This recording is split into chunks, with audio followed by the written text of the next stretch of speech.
มุ่งได้ไหมนี่อาเคยได้ขนาดเลยจะคล้องคนดีดูมาโผล่ดีๆเบิ้งถ่ายรูปเอากันบัดนึงเอาบนเสือขาดนี่เด้อใส่ทางล่างต้องป้องแปงๆ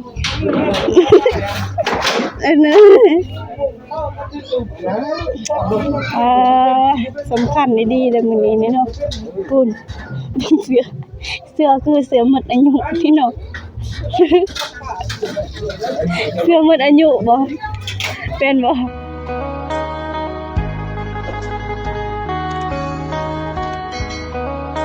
พี่น้องเอ้ยเปิดภาพมามื้อนี้ก็อยู่ที่บ้านห้วยทรายเมืองกระแตงแพงสิกองเด้อพี่น้องเด้ออันนี้ก็สิมาช่วยผู้เอ้ยลุงน้องเพิ่นสิเปลี่ยนสังกะสีเพื่อนนี่ว่ามันหัวคนอื่นหมดก็กราบทักทายสวัสดีเด้อพ่อแม่พี่น้อง FC เบิดสุขทุกคนบ่ว่าสิอยู่ฝั่งลาวฝั่งไทยอยู่ภายในหรือต่างประเทศก็กราบทักทายสวัสดีเบิดสุขทุกคนพี่น้องเอ้ยนี่ก็สิพามาเบิ่งบรรยากาศกันเปลี่ยนสังกะสีนะพี่น้องสังกะสีนี่ก็เฮือนเป็นเฮือนของลูกเอ้ยลูกน้องเพิ่นหามาช่วยนี่ก็ได้มากับทางพอสายเพิ่นพี่น้องเอ้ยแต่ว่าบ่สายเพิ่นขึ้นไปเบิ่งกวาดเบิ่งอยู่เทิงนี่สบายดีเด้อเป็นจังไดอยู่เทิงจะคล้องเพิ่นหมางก่อนของเพิ่นหมางก่อน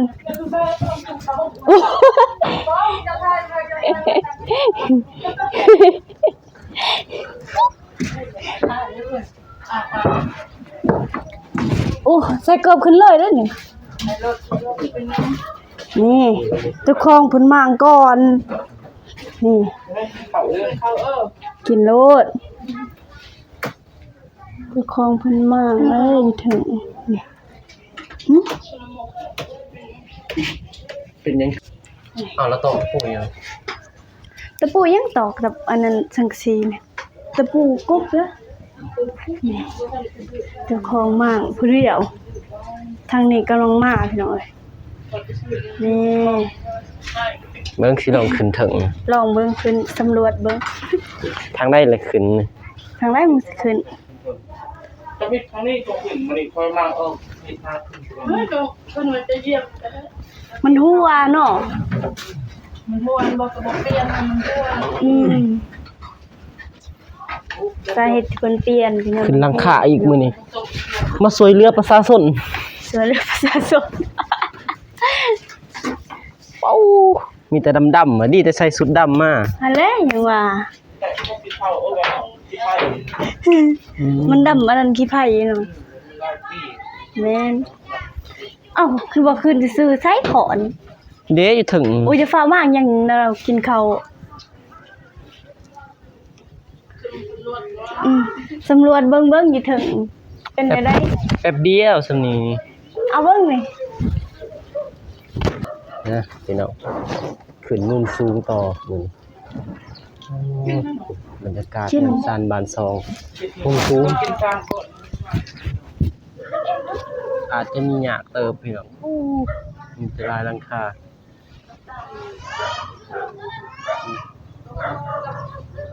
อยู่หลังคาพี่น้องเอ้ยอ้าวอีหยังตกเลยพี่น้องเอ้ยทักทายสบายดีไหมเด้อพ่อพี่น้องหมดสุขทุกคนพี่น้องเอ้ยมื้อนี้มาช่วยพี่น้องช่วยงานเพิ่นมุงหลังคาพี่น้องเอ้ยมันหัวเพิ่นสอนไว้อันที่ว่ามันหัวแต่วันนี้เพิ่นสิเปลี่ยนหมดเลยเปลี่ยนคือแบบเพื่อนที่ว่าเพื่อนน้องบุษบาพี่น้องเอ้ยเพิ่นจะเปลี่ยน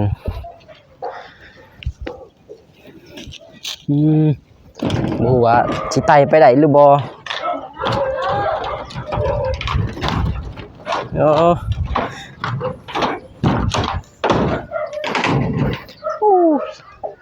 สูงขนาดพี่น้องเอ้ยพุ่นหลังคาเฮือนคนเต็มภาพบรรยากาศมุมสูง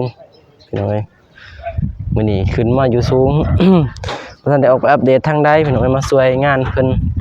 ก่อนมื้อนี้ช่วยมุงหลังคาพี่น้องเอ้ยเพิ่นหลังคาหัวแต่ว่าเพิ่นซื้อหมดครบสุดแล้วสังกะสีส่วนลายเป็นสังกะสีนี่มักจะหัวพี่น้องเอ้ยถ้าเป็นกระเบื้องอาจจะทนนานหรือว่า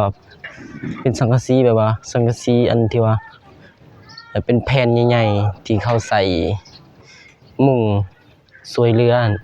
อาจจะดีพี่น้องสังกะสีราคาเม็ด65,000เฮือนติดกันเลยพี่น้องเอ้ยลายเลยเฮือนซานบ้านซองเพิ่นเขตนี้ถือว่าเขตกาแฟพี่น้องเอ้ยเพิ่นอาจจะบ่มีคนถูกน้อยสุดน้องบุษบาอยู่ลุมพี่น้องเอ้ยโอ้อยากอ่อนเด้อเด้อไหม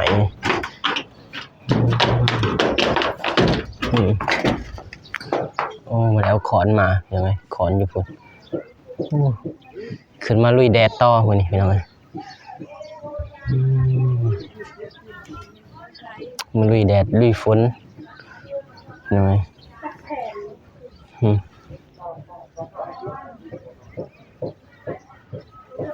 อยู่มุมสูงเดี๋ยวสิม่างถาเพิ่นเลยนะเพิ่นยังกินข้าวแต่ว่าท่านนี้ยังท่านมีคนจับกล่องน้องผู้สบาก็ขึ้นจับกล่องอยู่เทิงบ่ได้พี่น้องมันสูงยันตกขึ้นบ่ได้ดอกมันสูงแฮงดิมื้อนี้น้อยๆนี่ระบบ5เมตรพี่น้องขึ้นมาคนเดียวก่อนแต่เช้าๆมื้อนี้พี่น้องมาช่วยเพิ่นช่วยเวียกช่วยงาน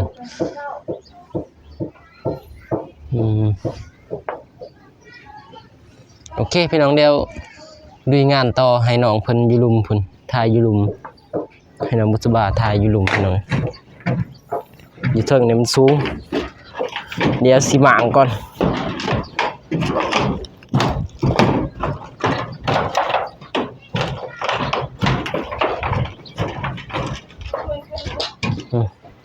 มุมสูงนั่นไงมันแบบคือที่บ้านน้องบุษบาเลยพี่น้องมันอันนั้นนี่แผ่นมันแผ่นสังกะสีมันเปื่อยอยู่ตะปู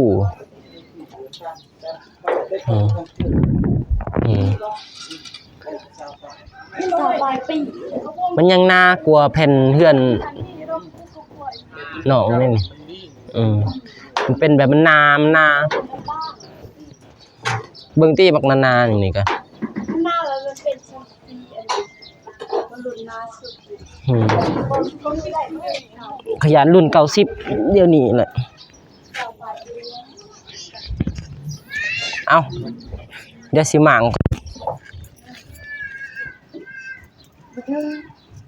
วงชด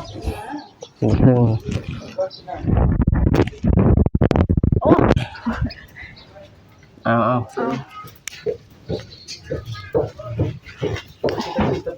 เนี่ยพาไปเบิ่งบรรยากาศอยู่ลุมเพิ่นสิมางแล้วเฮาลงมาเบิ่งอยู่ลุมไปเด้อเพียงเด้อ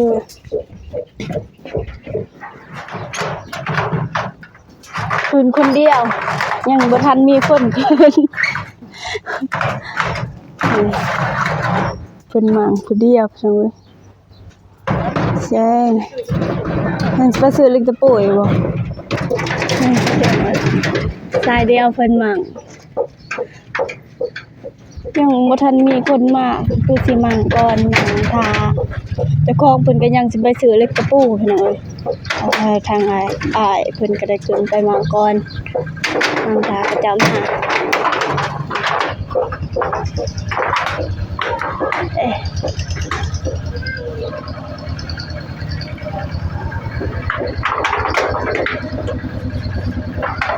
คลิปนี้ก็สวยเรือพี่น้องทางน้องสบายเองนี่แหละพี่น้องเพราะว่าตอนที่น้องบุษบา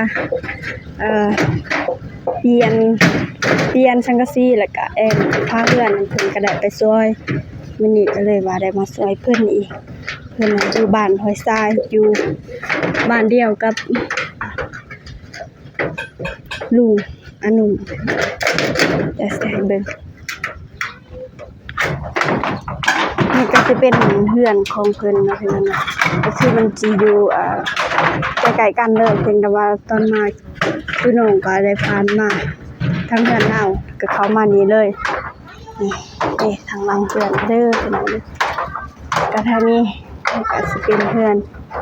ของพี่น้องน้องนุสบาคือลูกเอ้ยลูกน้องก็สิเป็นเอื้อยเพิ่นนี่มาเอาผัวอยู่พี่ก็เลยว่าได้มาอยู่ห้วยทรายนี่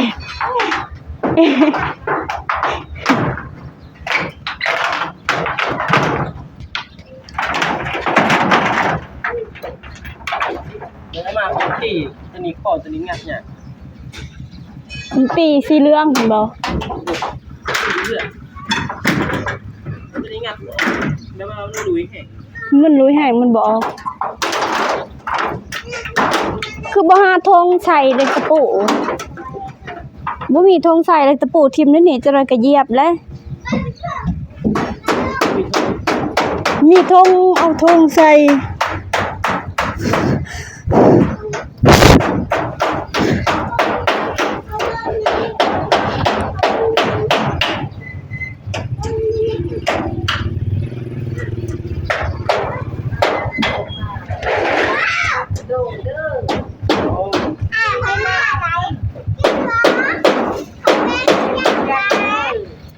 ไปแตกเนื้อหนึ่ง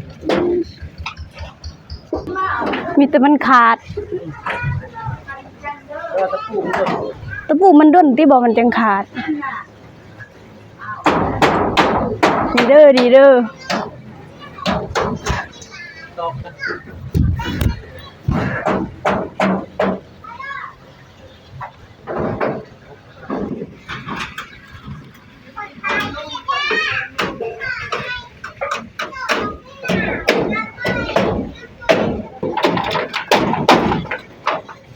ก็มันสิออกแผนที่หนึ่ง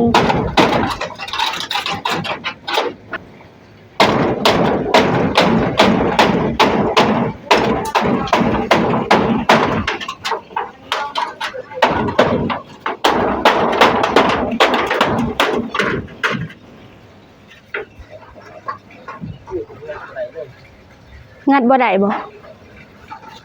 งัดบ่ได้ก็ให้มันจิกจะสังกะสีหั่นแหละให้มันดูอันนั้นเลย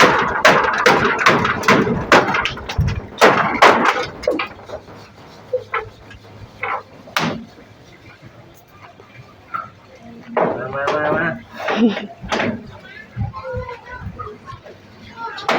จับแล้วก็ให้มันจีกได้บ่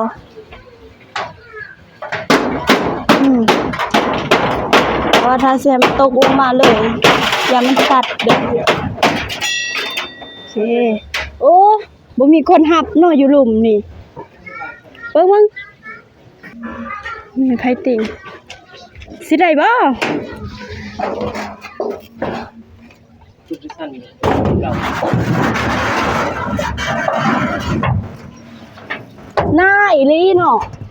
พวกข้างหลัง แม่น ข้างหลังบ้างก็นี้ มีหน้าอีหลี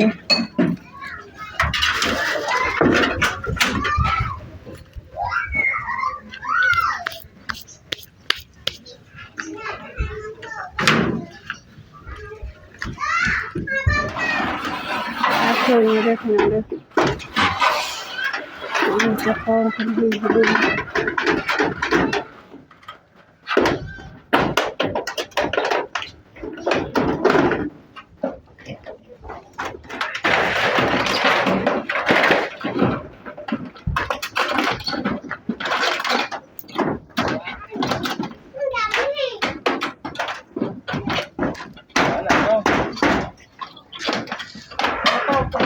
มันหลายดูนี่ว่าเขาตอกกระปูมันหลายก็เข้ามาตักข้าวอย่าง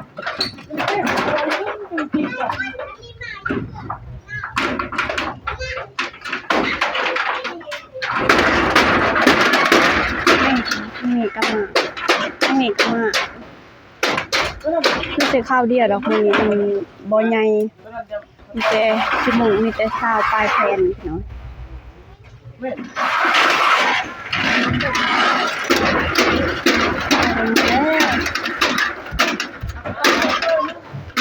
มา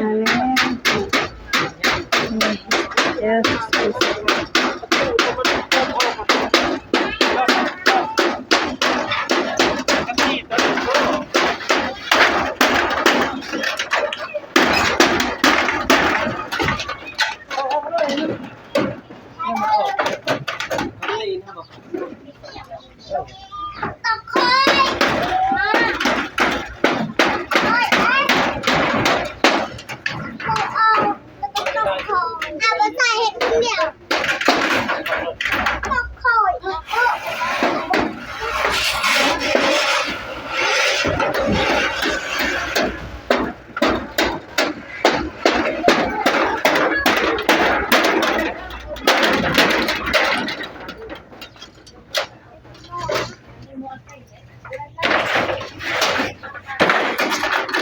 เอามาไว้ที่นี่ก็สิเว้าก็บ่ได้เพราะว่าเสียงดังเดี๋ยวเว้าไปซับๆหน่อยนึงมีไปให้เบิ่งทางพุ่นเขาเฮ็ดแบบได้แต่ว่าทางฝั่งลาวชนบทฝั่งนี้เขาสิเฮ็ดแบบนี้พุ่น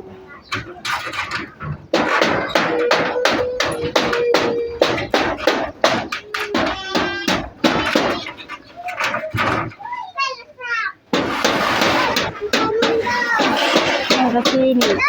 ตามที่เจ้าของเพิ่นเว้าค่ะตามที่เฮ็ดมาไป20ปลายปี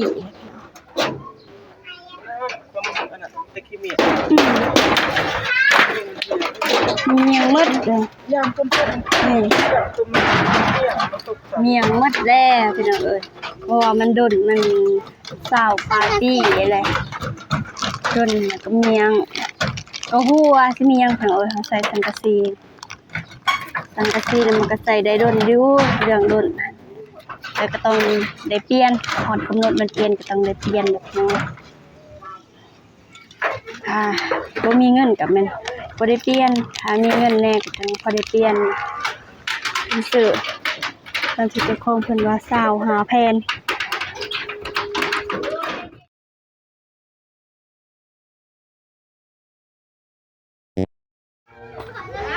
โอ้53 ฮอดกันนับเล็กตะปูมีจักดอก53ดอกบ่โอ้ถึงกับนับเลยเนาะถึงกับนับเลยเนาะ ยันเข้าโป่งนี่ เอามันสิครบหมดคู่อันบ่ละ52ดอก บ่แน่นอนเนาะเพิ่น ก็เขียนคือสิหลายกว่า ตามพญานาค บ่แม่นกะพญากะมานี่ตะปูกุ๊บหรือว่าเขาสิเอิ้นว่าอีหยังวะตะปูดอกมันบ่ตะปูดอกกับตัวนี้บ่ ก็ใส่เอาไว้ครับไป นี่ ตุ๊ก ตะปูกุ๊บแบบนี้เนาะบ่แม่นบ่ตะปูดอกมันมีดอกเลยดอกมันก็มี ได้นะเอาไปดูเดี๋ยวตอกยากนะตัวเดียวตอกยากใช่ตอกไปครึ่งกลางกับอันนั้นเนาะได้อีเนาะมานะก็สิก็บ่เป็นหมู่ว่าดี บัดลงสิลงทางไหนเนาะขึ้นงงฮอดคันที่ขึ้นอีหยังตกคอนตี้บ่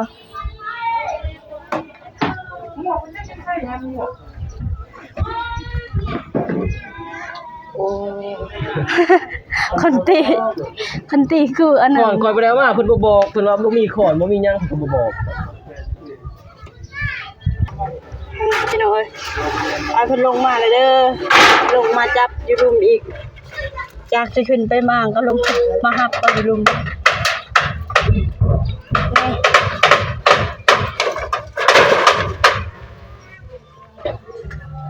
ตัวนั้นก็มางออกเลยตัวนั้น ตัวนี้เด้ มางเลยบ่ตัวนั้นบ่ได้มางแต่มีแต่ตัวนี้เนาะ4คนพี่น้องขึ้นถึงอยู่รุมผู้นึง4-5คนอยู่ถึงเพิ่นสิลงเด้อพี่น้องเด้อขั้นตอนสิลง สิมุงเลยก็2อยู่ท้ายสุดผู้หนึงก็อยู่ถึงอีกหนึ่ง เล่นมุ่งเลย เริ่มมุงเลย มุ่งเป็น เพิ่นมุงบ่เป็นทรายหมางบ่แม่นทรายมุงเนาะเบิ่งเสือเบิ่งแน่เสือนี่โอ้เสือนี่เนาะ มีเสือเห็ด โอ้เบิ่งเสืออันตรายดีเนาะเพิ่นเบิ่งหมวกอู้มันแดงไผออกแม่เบิ่งเสือเพิ่นพี่น้องขาดต้องป้องแป้งๆเบิ่งแม่ทางหลังเพิ่นต้องป้องแป้งๆบ่สายยูทูบเบอร์อีเน่ยูทูบเบอร์ ดูมีเสือ ยูทูบเบอร์บ่มีเสือใส่เด้อพี่น้องเอ้ยเสือโอ้ยก็สมาโพดอีหลี ทุก เบิ่ง แห่งตัวนี้ เบิ่งถ่ายรูปเอากันบัดหนึงเอาบนเสือขาดนี่เด้อใส่ทางล่างต้องป้องแป้งๆนะสำคัญดีๆเลยมื้อนี้นี่เนาะคุณเสือคือเสือหมดอายุพี่น้องเสือหมดอายุบ่เป็นบ่นี่พี่น้องขึ้นเด้อแผ่นหนึงเด้อพี่น้องเด้อเพิ่นส่งเด้อแผ่นหนึงหาแผ่นหมั่งสำเร็จแล้วก็มุ่งเด้อมื้อนี้นี่พี่น้องเอ้ยโทรศัพท์ก็เก็บความจำได้บ่หลายก็สิได้ถ่ายให้พี่น้องได้เบิ่งแต่เพิ่นซะมีเด้อพี่น้องเด้อแล้วก็ขอบใจเบิ่งคลิปนี้ตั้งแต่ต้นจนจบขออวยพรให้พ่อแม่ FC จงมีสุขภาพร่างกายแข็งแรงเด้อคลิปนี้ก็สิขอจบแล้วเด้อ บ๊ายบายขอบคุณไม่ บ๊ายบายแล้วพบกันใหม่คลิปหน้าเด้อฝากติดตามเรา2คนในมื้อนี้ว่าเราจะไปไสเด้อพี่น้องเด้อ มาช่วยงานเขา